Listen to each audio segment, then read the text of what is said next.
Dear students, welcome. आज का अपना टॉपिक है भारत में कृषि। तो कृषि से जुड़े हुए सभी महत्वपूर्ण बिंदु इस वीडियो में समाहित किए गए हैं और बहुत ही अच्छे से डीपली गहराई से आपके ये टॉपिक इस वीडियो को देखने के बाद तैयार हो जाएगा, ऐसा यकीन है। इसमें हम फसलें, उनका तापमान, उनका वितरण क्षेत्र और किस किस राज्य में कौन कौन सी फसलें सर्वाधिक है, उनके लिए कौन सी मिट्टी उपयुक्त है, कौन सा स्थान है, वो सब चीज़ें हम इसमें देखने जा रहे हैं, कृषि से जुड़ी हुई बातें। तो आप बने रहिए वीडियो के साथ। तो भारत में कृषि, तो आपको पता ही है विद्यार्थियों कि भारत एक कृषि प्रधान देश है और प्राचीन काल से ही जो है वैदिक काल से ही कृषि होती आई है। अर्थव्यवस्था का प्राथमिक क्षेत्र जो है वो कृषि कहलाता है। तीन क्षेत्र होते हैं, प्राथमिक, द्वितीयक और तृतीयक। प्राथमिक में जो प्राकृतिक चीज़ें हैं, खनन है, कृषि है, पशुपालन है, ये आ जाता है। और ये निजी क्षेत्र में भी सबसे बड़ा रोजगार देने वाला जो सेक्टर है ये। मिश्रित कृषि किसे कहते हैं? कृषि के साथ साथ पशुपालन करना। एक चीज़ और ध्यान रखें, कक्षा 10 की जो पुस्तक है आरबीएसई बोर्ड की, उसको मुख्य आधार मानकर ये टॉपिक तैयार किया है। तो कक्षा 10 के विद्यार्थियों के लिए भी ये समान रूप से उपयोगी है और रीट के विद्यार्थी या अन्य कोई भी कंपटीशन के विद्यार्थी, सभी के लिए अगर कृषि कहीं टॉपिक आ रहा है तो ये वीडियो आपके लिए कारगर और फायदेमंद साबित होगा। कृषि पर निर्भर जनसंख्या जो है वो है 48%, यानी आज भी आधी आबादी कृषि पर निर्भर है। राष्ट्रीय किसान आयोग का गठन 2004 में किया गया।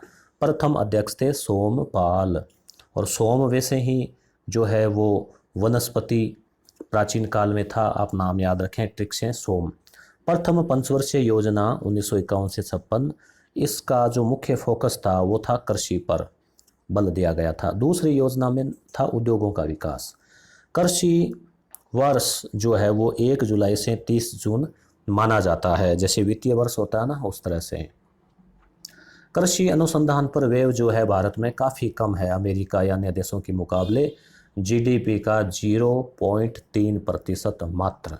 ICAR, Indian council of agriculture and research, भारतीय कृषि अनुसंधान परिषद, ये जो पुसा नई दिल्ली में है, इसका काम है रिसर्च करना कृषि के संबंध में।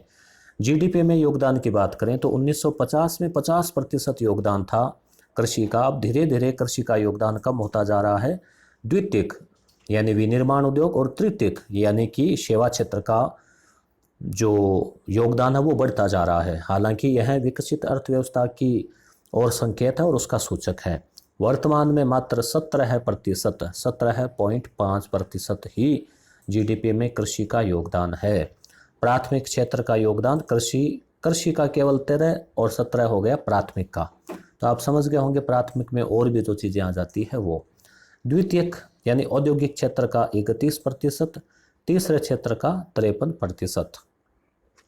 अब हम बात करते हैं फसलों की मोटे तौर पे। रबी, खरीफ, जायद। कई बार यहाँ से सीधा प्रश्न पूछ लिया जाता है। खरीफ की फसलें तो ये जून जुलाई में बोते हैं मानसून के साथ, और अक्टूबर नवंबर में इनको काट लिया जाता है। काटते समय तक थोड़ी सर्दी आने लगती है, इसलिए इन्हें सियालू की फसल भी कहते हैं। शियालों में राजस्थान में शियाला यानी सर्दी, तो सर्दी की शुरुआत से होने लगती है। चावल, ठीक है, याद रखें। खरीफ में जो है मोटे अनाज जो है वो इसमें अक्सर बोए जाते हैं। तो चावल, मक्का, बाजरा, मूंगफली, गन्ना, ग्वार, मोठ, तिल, उड़द, मूंग, सोयाबीन आदि फसलें खरीफ की है। आप अवश्य इनको याद रखें। रबी, इसमें आपके जैसे गेहूँ, बाजरा 3 अक्षर खरीफ का है, गेहूँ 2 अक्षर रबी का है। तो ऐसे थोड़ी आप ट्रिक भी इनमें याद रखें। गेहूँ, जौ, चना। तिलन में सरसों, अलसी, जीरा, धनिया, अफीम, इसबगोल, ठीक है, ये सब जो है रबी की फसलें हैं। इनके लिए मावठ जो पश्चिमी चक्रवातों से, विक्षोभों से, जेट स्ट्रीम 30 डिग्री उत्तरी अक्षांश के साथ भूमध्य सागर से जो मानसून आता है, सर्दियों में जो वर्षा होती है उसे कहते हैं मावठ, जो रबी के लिए काफ़ी फायदेमंद मानी जाती है। जायद की फसल, जायद जो है वो फरवरी अप्रैल से जून जुलाई तक बोई जाती है। इसमें सब्जियां आ जाती है, तरबूज, खरबूज, लौकी, ककड़ी, खीरा आदि। अब फसलों के प्रकार अन्य तरीके से खाद्यान्न फसलें, यानी खाद्य और अन्न, खाने वाला अन्न, उपयोग इसका होता है खाने और भोजन में, जैसे चावल, गेहूं आदि।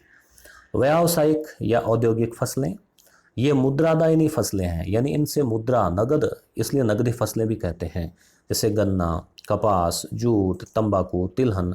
तो इनका उपयोग मुख्यतः किस लिए? उद्योग धंधों के लिए, प्रोफेशनल रूप से, या हम मुद्रा प्राप्त करने के लिए, नगदी प्राप्त करने के लिए उगाते हैं।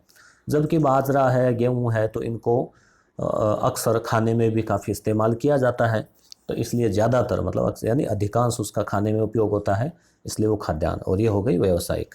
बागानी, बागानी यानी इनके बाग होते हैं, जैसे चाय के बागान, कॉफ़ी, रबर, शिनकोना जिससे कुनेन तैयार होता है, गरम मसाले आदि।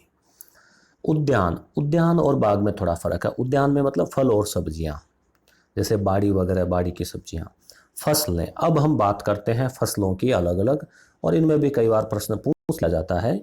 तो गेहूँ रबी की फसल है, 10 डिग्री से 25 डिग्री सेल्सियस तापमान चाहिए। तो आप देख लो ना, रबी की जो फसल है उसको वैसे उन आलू भी बोलते हैं, हमने देखा था। इसमें भी एक अगेती और पछेती और होती है।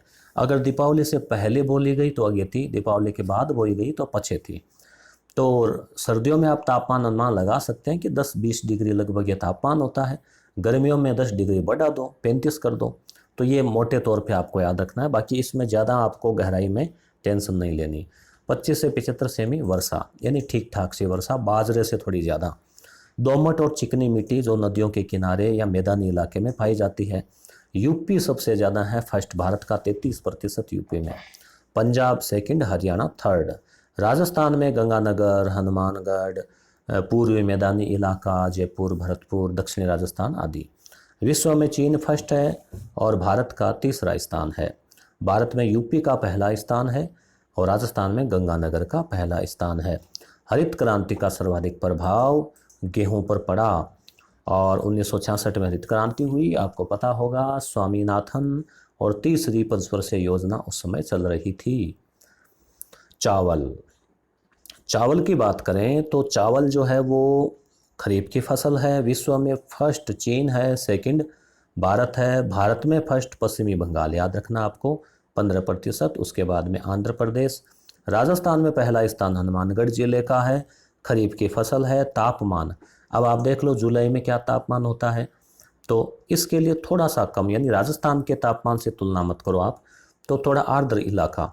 तो चावल के लिए ध्यान रखें, बारिश का इसमें पूछा जाता है। वर्षा 100 से 200 सेमी, यानी ज़मीन एकदम तर रहनी चाहिए, गीली, नमी युक्त। तापमान 16 से 27 डिग्री, यानी गेहूं वाला लगभग। अमन, ये इसकी जो फसल है चावल की, अमन, आउस और बोरो, यानी इनको बोलते हैं। शीतकाल में अगर बोया जाए तो इसको अमन बोलते हैं। सर्वाधिक उत्पादन इसी में होता है। हालांकि खरीफ की फसल है, फिर भी इसको कुछ अन्य ऋतुओं में भी उगाते हैं। आउस शरद वाली और बोरो ग्रीष्म वाली। तो थोड़ा नाम ध्यान में रखना है कि अमन, आउस, बोरो क्या है, तो चावल की जो फसलें, किस में नहीं, फसलों के रूप है। मिट्टी इसके लिए कछारी, कछारी बोले तो दोमट, यानी नदियों के आसपास वाली, और नदियों के तट पर अक्सर ये बोया जाता है। इसके किस्मों का नाम भी कई बार कंपटीशन एग्जाम में पूछते हैं, तो आप ध्यान में रखें, माही सुगंधा, कावेरी, परमल, बासमती। सुगंधा नाम आ जाए इसमें तो चावल बनाते हैं तो सुगंध आती है, खुशबू आती है। कावेरी नदी का नाम है तो नदियों के किनारे। तो ऐसे आप ट्रिक से इनको जोड़ के याद रख सकते हैं। नेक्स्ट, मक्का। मक्का एक मजबूती देने वाली फसल है, काफ़ी ताकतवर मानी जाती है। खाद्यान्न है ये, और खरीफ की फसल है। औद्योगिक फसल भी है, क्योंकि इंडस्ट्री में भी इसका उपयोग होता है, अन्य चीज़ों में भी। 17वीं शताब्दी में इसको पुर्तगाली लाए थे। मूलतः ये क्या है, अमेरिका की फसल है। मिट्टी इसके लिए नाइट्रोजन युक्त लाल पीली। मक्के का कलर भी लाल पीला सा ही होता है, इजीली याद रहेगा आपको। वर्षा 50 से 100 सेमी, यानी चावल से कम और बाजरे गेहूं से थोड़ी ज़्यादा। तापमान 12 डिग्री से 35 डिग्री, यानी लगभग बाजरे वाला सा। सर्वाधिक यूएसए। भारत का 10वां स्थान। भारत में फर्स्ट आंध्र प्रदेश। और भारत में पहला स्थान आंध्र प्रदेश का है, इसको याद रखें आप। दूसरा स्थान कर्नाटक का, तो पहला स्थान ज़रूर आप याद रखें। राजस्थान में चित्तौड़गढ़ में सर्वाधिक मक्का होता है।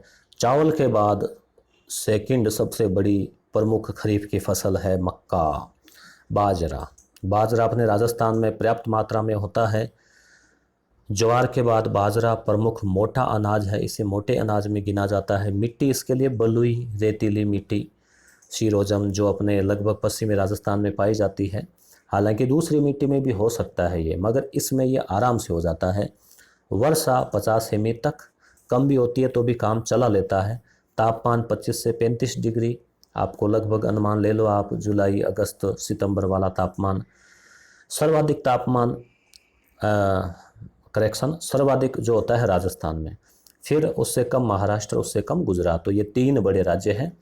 राजस्थान में जोधपुर विश्व में भारत फर्स्ट है। दलहन फसलें, दालें, जिनके तोड़ते 2 टुकड़े होते हैं, दाल बनती है, तो प्रोटीन होता है इनमें खूब। और दूसरी बात, ये भूमि की उर्वरता की बढ़ाती है। अगर हम दाल बो देते हैं भी साथ में फसल के, या एक साल दाल बो देते हैं, तो ज़मीन भी उपजाऊ हो जाती है और फसल भी आ जाती है। रबी में दालें आ जाती है मटर, मटर की भी होती है 2 हिस्से बन के दाल। चना, मसूर, चना सबसे लोकप्रिय दाल है। खरीफ की में मूंग मोठ, उड़द, अरहर, तो ये भी आप ध्यान में रखें, पूछ लिया जाता है एग्जाम में। सर्वाधिक दाल चना। सर्वाधिक दालें कहाँ होती है? मध्य प्रदेश, याद रखना आपको, एमपी में, मध्य प्रदेश में, ठीक है। दाल का एकदम मध्य से 2 टुकड़े हो जाते हैं ना, जैसे ट्रिक से याद रखें। राजस्थान में हनुमानगढ़ फर्स्ट है चना के मामले में, और मूंग जो है उसमें फर्स्ट जो है राजस्थान है पूरे भारत में, और राजस्थान में भी नागौर। मुद्रादायनी फसलें, या इनको वाणिज्यिक और नकदी फसलें भी कहते हैं, ये कुल कृषि भूमि के 1/4 हिस्से 1/4 पर इनका उत्पादन होता है। गन्ना भारतीय मूल का पौधा है, बांस प्रजाति का है, खरीफ है, तापमान 15 से 30 डिग्री, यानी इसको खरीफ में बोते हैं, मगर ये साल भर बाद काटा जाता है। इसको काटते काटते काफ़ी टाइम लग जाता है और 2-3 बार काट लिया जाता है। वर्षा 100 डिग्री से 200 सेमी, क्यों? देखो गन्ना काफ़ी रसीला होता है, तो इसके लिए रस के लिए तापमान भी, वर्षा भी ज़्यादा चाहिए। विश्व में पहला स्थान जो है वो भारत का है गन्ने के उत्पादन में, 50% विश्व का। और भारत में भी हम बात करें तो उत्तरी भारत में उत्पादन ज़्यादा होता है, जबकि पैदावार दक्षिणी भारत में ज़्यादा होती है। कारण क्या है? वहाँ वर्षा अच्छी होती है, आर्द्रता है, इसलिए गन्ने में रस की मात्रा ज़्यादा पाई जाती है दक्षिणी भारत में। उष्ण कटिबंध की, यानी गर्म कटिबंध की जलवायु का ये पौधा है। चीनी का कटोरा विश्व में क्यूबा को कहते हैं। हालांकि चीनी के मामले में जो है फर्स्ट ब्राज़ील है, सेकंड भारत है। चीनी का उपभोक्ता भारत सबसे बड़ा है, और गन्ने का उत्पादन भारत में ज़्यादा होता है, मगर गन्ने के उपयोग अन्य भी तो कर लिए जाते हैं, जैसे चीनी के अलावा गुड़, अल्कोहल, इसलिए। और गन्ने का जूस भी काफ़ी पिया जाता है भारत में। तो फर्स्ट यूपी है गन्ने के उत्पादन में। मिट्टी कछारी या दोमट, यानी वही नदियों वाली। और राजस्थान में उदयपुर, गंगानगर, बूंदी, चित्तौड़गढ़ आदि क्षेत्रों में गन्ना जो है काफ़ी उगाया जाता है। उपयोग इसका यह है ही। कपास, कपास जो है भारतीय फसल है और खरीफ है। कपास की एक गांठ में 170 किलो होता है। कपास को गांठ के रूप में, जैसे बाकी अनाज को तो अपन मण या क्विंटल में मापते हैं, इसमें गांठ में होती है, एक गांठ 170 किलो की। तापमान 25 से 35 डिग्री, वही खरीफ वाला। और वर्षा 75 से 100 सेमी। मिट्टी काली, ध्यान रखें, कपास का रंग है सफ़ेद, मिट्टी चाहिए काली, जिसमें चूना और पोटास पाया जाता है काफ़ी। इसके 3 प्रकार, इसमें अमेरिकन नाम आता है, अमेरिकन कपास। इसमें लंबा और बारीक महीन रेशा होता है। 50% अमेरिकन कपास बोया जाता है पंजाब, हरियाणा, राजस्थान। मध्यम रेशा वाला गुजरात, महाराष्ट्र, और छोटे रेशा वाला बाकी क्षेत्रों में। उत्पादन की हम बात करें तो गुजरात फर्स्ट है कपास में, इसलिए उस साइड में जो है आप देखते हैं अहमदाबाद, इसको भी नाम है ना पूर्व का, बोस्टन। और महाराष्ट्र है, उसके अलावा आंध्र प्रदेश है, ये फर्स्ट सेकंड थर्ड है। राजस्थान में हनुमानगढ़, गंगानगर। आयात भी हमें करना पड़ता है भारत को, क्योंकि कपास का उतना उत्पादन नहीं, तो यूएसए, मिस्र, सूडान से। जूट, जूट को सन या पटसन भी कहते हैं, रेशेदार फसल है। उपयोग कागज, चटाई, रस्सी, बुनाई, सूतली वगैरह इनमें। उष्ण आर्द्र कटिबंध का क्षेत्र है ये, यानी गर्म और अधिक वर्षा वाला। पश्चिमी बंगाल इसमें फर्स्ट है 60%। तिलहन की बात करें तो रबी और खरीफ दोनों में ही होता है ये। सर्वाधिक मूंगफली और सरसों तिलहन में ज़्यादा होता है भारत में। मूंगफली जो है वो ब्राज़ील मूल की फसल है, खरीफ की फसल है, और तिलहन में 45% मूंगफली जो है वो ही भूमिका निभाती है। फर्स्ट गुजरात है मूंगफली के मामले में। और लूणकरणसर को राजस्थान का डैश डैश डैश क्या कहते हैं, कमेंट करना आपको। लूणकरणसर को मूंगफली उत्पादन की वजह से राजस्थान का क्या कहते हैं, 4 अक्षरों का नाम है, कमेंट करना है। दूसरा आंध्र प्रदेश, तीसरा राजस्थान। और राजस्थान में जैसे मूंगफली काफ़ी क्षेत्रों में, जयपुर है, गंगानगर, हनुमानगढ़ और दक्षिणी मध्य राजस्थान सभी जगह। मूंगफली के लिए भी मिट्टी जो है वो लगभग लाल पीली मिट्टी या लाल मिट्टी अच्छी मानी जाती है। नेक्स्ट सरसों। सरसों जो है भारत का पहला स्थान है पूरे विश्व में, पीला सोना इसको हम कहते हैं। और राजस्थान फर्स्ट है भारत में। और राजस्थान में जैसे गंगानगर और पूर्वी मैदानी क्षेत्र, भरतपुर, जयपुर, अलवर आदि। तिलहन का 35% सरसों और 45% मूंगफली, बाकी बचा हुआ जैसे जो है उनका तिल, सोयाबीन वगैरह का। अरंडी ये भी एक तिलहन फसल है, फर्स्ट आंध्र प्रदेश है। इसका उपयोग स्नेहक, लुब्रिकेंट, साबुन आदि बनाने में किया जाता है, इसके तेल का उपयोग। अब आ जाते हैं अर्थव्यवस्था में कृषि का योगदान। तो ये अपने फसलों के बारे में हुआ मेन।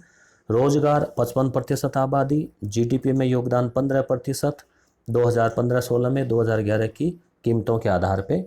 तो एक मोटे तौर पे आपको ध्यान में रखना है कि लगभग प्राथमिक क्षेत्र का 15-16%, द्वितीय क्षेत्र का उससे दुगुना, तृतीय क्षेत्र का उससे थोड़ा दुगुना, दुगुने से थोड़ा कम। विदेशी व्यापार 2.7% योगदान है कृषि का। कच्चा माल जो है हम उसका निर्यात करते हैं। बाजार निर्माण में भी इसकी भूमिका होती है कृषि के आधार पर। सर्वाधिक सिंचित राज्य यूपी, पंजाब, तमिलनाडु, हरियाणा क्रम से, सबसे ज़्यादा कम, सबसे कम आसाम। क्षेत्रफल के हिसाब से सर्वाधिक सिंचित पंजाब। सिंचाई के साधन 1 नंबर नलकूप, फिर नहर, फिर कुआं, इसी क्रम से हैं। तो याद रखें, 4 अक्षर, 3 अक्षर, 2 अक्षर ऐसे भी आप याद रख सकते हैं। नलकूप यानी ट्यूबवेल, फिर नहर, फिर ये कुएं सीधे। न्यूनतम समर्थन मूल्य क्या होता है? कृषि उत्पादकों के लिए एक तरह से बीमा की है, 24 फसलों पर सरकार जारी करती है। आपको पता होगा कि सरकार न्यूनतम समर्थन मूल्य जारी करती है, तो उतने में वो उसको खरीद लेती है। तो इससे किसान निश्चिंत हो जाता है कि भाई उसको अगर भाव फसल ज़्यादा हुई तो कम से कम ये भाव तो उसको मिल ही जाएंगे। मुख्य खाद्य फसल भारत की है चावल। चीनी में फर्स्ट ब्राजील, सेकंड भारत। राष्ट्रीय कृषि बीमा योजना अक्टूबर 1999। जोतों की चकबंदी क्या होता है? विभाजित और खंडित जोत यानी जो खेत है उनको इकट्ठा करना, उसे कहते हैं जोतों की चकबंदी। ये सरकार ने भू सुधार अधिनियम 1951 में लागू किया था, उसी समय प्रयास किया। सीमांत जोत यानी छोटे खेत, 1 हेक्टेयर 100 × 100 मीटर, 1 हेक्टेयर से कम है सीमांत। भारत में सबसे ज़्यादा यही है। लघु जोत 1 से 4 हेक्टेयर, वृहत जोत 4 हेक्टेयर से बड़े। तो सबसे ज़्यादा भारत में वही है सीमांत वाले। ये कृषि उत्पादन बोर्ड है, इंपॉर्टेंट है, ध्यान में रखें आप। कॉफ़ी बेंगलुरु, ठीक है, कर्नाटक है कॉफ़ी। रबर केरल, चाय कलकत्ता पश्चिमी बंगाल, तंबाकू गुंटूर आंध्र प्रदेश। तंबाकू मुंह में खाने के बाद व्यक्ति गुटरगू करता रहता है, बोलता कुछ है नहीं, तो ट्रिक से याद रखें। मसाला कोच्चि केरल। मीट और पोल्ट्री संबंधी बोर्ड दिल्ली। अंगूर पुणे। जूट कोलकाता। मत्स्य हैदराबाद, याद रखें आप इनको। अब उपज एक बार पुनः देख लेते हैं। चावल पश्चिमी बंगाल, यूपी में फर्स्ट। गेहूं में फर्स्ट यूपी। मक्का में आंध्र प्रदेश। मोटे अनाज राजस्थान। दालें एमपी। खाद्यान्न यूपी। मूंगफली गुजरात। सरसों राजस्थान। Soybean MP. सूरजमुखी कर्नाटक। तो एक बार आप इनको बंद करके पुनः रिवीजन कर लें, एक साइड से आप इनको। तिलहन एमपी ना यूपी, कपास गुजरात, जूट पश्चिमी बंगाल। जैसे आप इनको यूं जो है आप स्क्रीनशॉट लेके आप इनको एक बार रिवीजन कर लें आप इनको।